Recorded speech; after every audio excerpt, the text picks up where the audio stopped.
So hello everyone.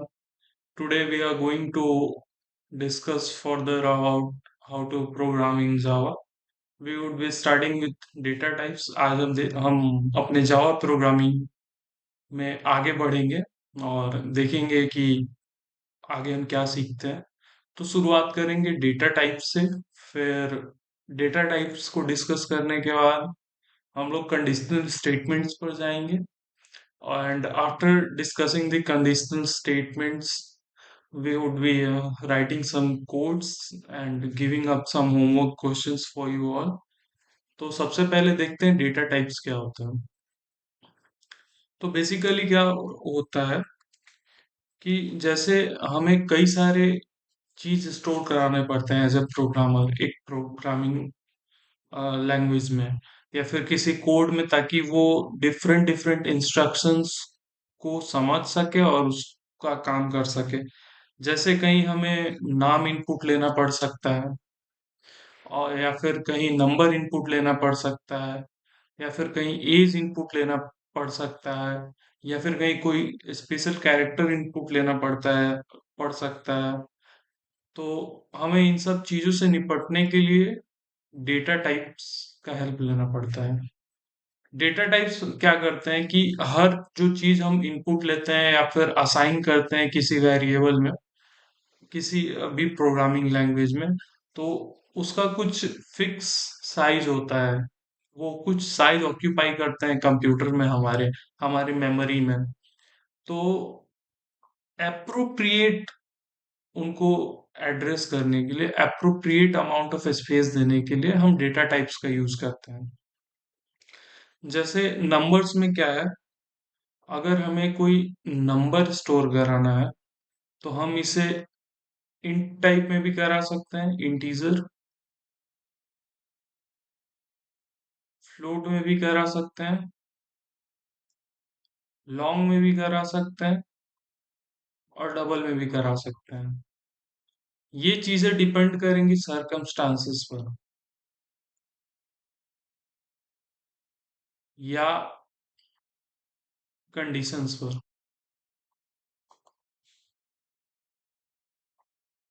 आगे आते हैं। डेटा टाइप्स प्राइमरली दो टाइप्स के होते हैं, प्रिमिटिव, नॉन प्रिमिटिव या डेराइव्ड डेटा टाइप्स। प्रिमिटिव क्या होते हैं, जो पहले से हमारे सिस्टम में एग्जिस्ट करते हैं, हमारे प्रोग्रामिंग लैंग्वेजेस में होते हैं। जैसे बाइट हुआ, सॉर्ट हुआ, कैर हुआ, बुलियन हुआ, इंट हुआ, फ्लोट हुआ, लॉन्ग हुआ, डबल हुआ। जैसे जैसे हम आगे आगे प्रोग्रामिंग करते जाएंगे, वैसे वैसे हम इनसे फेवरेबल होते जाएंगे, जानते जाएंगे कि किस तरह से ये हमारी हेल्प करते हैं, किस तरह से हम इनके ऊपर वर्क करते हैं।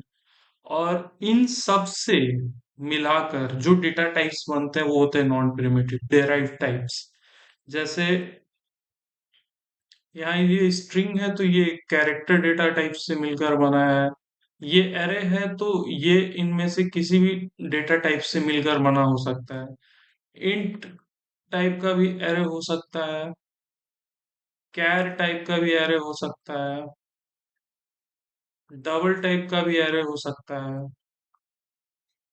तो डेराइव्ड डेटा टाइप्स क्या होते हैं, बेसिकली वो प्रिमिटिव डेटा टाइप से मिलकर बने होते हैं। और जैसा जैसा कंडीशन होता है, कांस्टेंट होता है, रिस्ट्रिक्शन होता है, या जैसा यूज होता है, उस हिसाब से हम उनको डेराइव करके यूज करते हैं। फिर आगे आते हैं कंडीशनल स्टेटमेंट्स।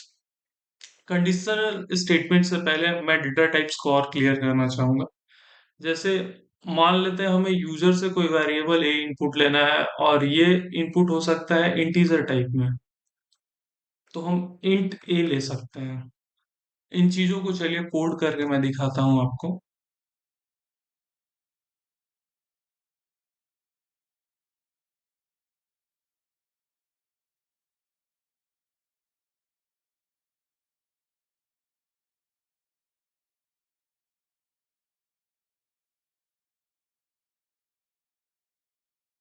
अभी हम सीखते हैं कि पहले इनपुट कैसे लिया जाता है। तो इनपुट लेने से पहले हमें एक पैकेज इंस्टॉल करना पड़ता है, मतलब पैकेज को कॉल करना पड़ता है, और वो होता है यूटिलिटी पैकेज।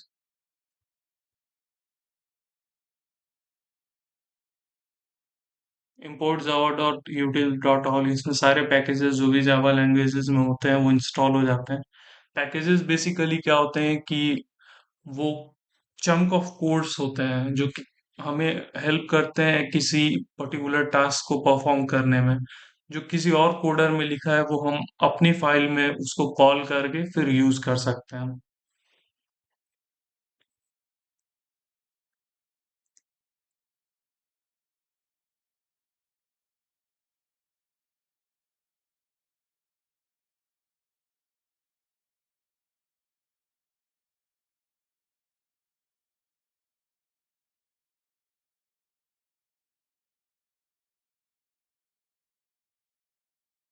या आपको लग रहा होगा स्कैनर क्या है, एससी क्या है, न्यू स्कैनर डॉट इन क्या है। तो मैं थोड़ा बहुत आपको ये क्लेरिफाई कर देता हूँ, बाकी ये तो ऊप्स में समझ में आने वाली है। जैसे मैंने लिखा है scanner s c is equal to new scanner system dot in. तो यहाँ जो ये स्कैनर है ये क्लास है, ये एससी जो है ये उस क्लास की ऑब्जेक्ट है जिसे हम डिफाइन कर रहे हैं, और ये है कंस्ट्रक्टर।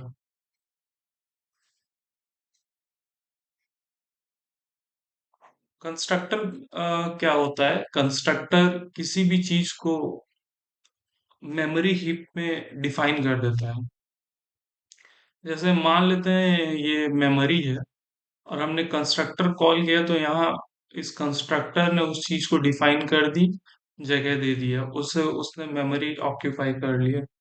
बाकी क्लासेस और के बारे में मैं बता चुका हूँ, और ऑब्जेक्ट के बारे में भी मैंने बताया है। इसका और क्लियर समझ आपको जब हम लोग ऊप्स पढ़ेंगे तब समझ में आएगा, ऑब्जेक्ट ओरिएंटेड प्रोग्रामिंग। आइए आगे बढ़ते हैं। तो int is equal to sc dot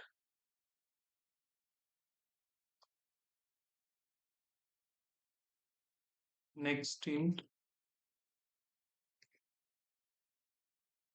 into b is equal to sc dot next int। और क्लियर समझ के लिए हम यहाँ पे कुछ लाइनें ऐड कर सकते हैं।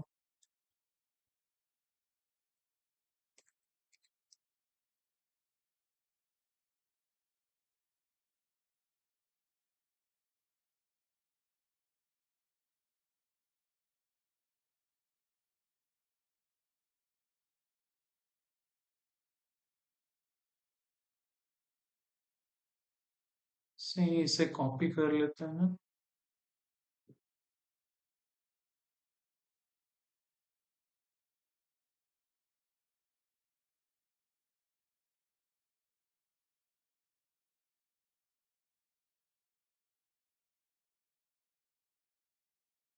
और फिर कर देंगे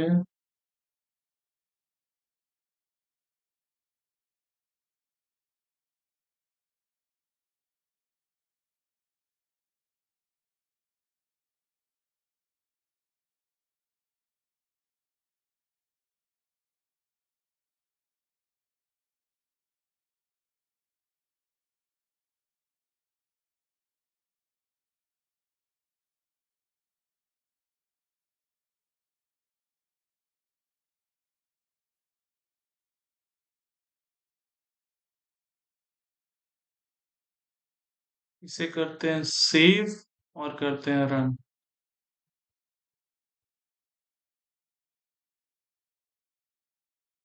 तो फर्स्ट नंबर एंटर करते हैं 5, सेकंड नंबर एंटर करते हैं 6, और सम आ गया 11। तो यहाँ जो ए बी और सम देख रहे हैं ये वेरिएबल है, और इंटीजर से जो भी हम डिफाइन कर रहे हैं वो हो गया डेटा टाइप, कि हम किस तरह उस वेरिएबल को में जो भी हम इनपुट लेंगे वो इंटीजर टाइप ही होगा। अब आते हैं अपने नेक्स्ट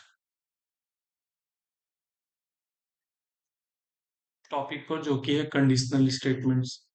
कंडीशनल स्टेटमेंट्स में क्या होते हैं कि हम किसी पर्टिकुलर कंडीशंस को चेक करते हैं, अगर वो वेरीफाई होते हैं तब हम कुछ रिजल्ट प्रिंट कराते हैं, अगर वो वेरीफाई नहीं होते हैं वो कंडीशंस तो हम कुछ और रिजल्ट प्रिंट कराते हैं। तो ये वीडियो थोड़ा लंबा जा रहा है, तो कंडीशनल स्टेटमेंट्स के लिए मैं अगली वीडियो अपलोड करता हूँ। Till then, thank you very much, and please like and subscribe the channel, and put your valuable feedbacks and comment in the comment section.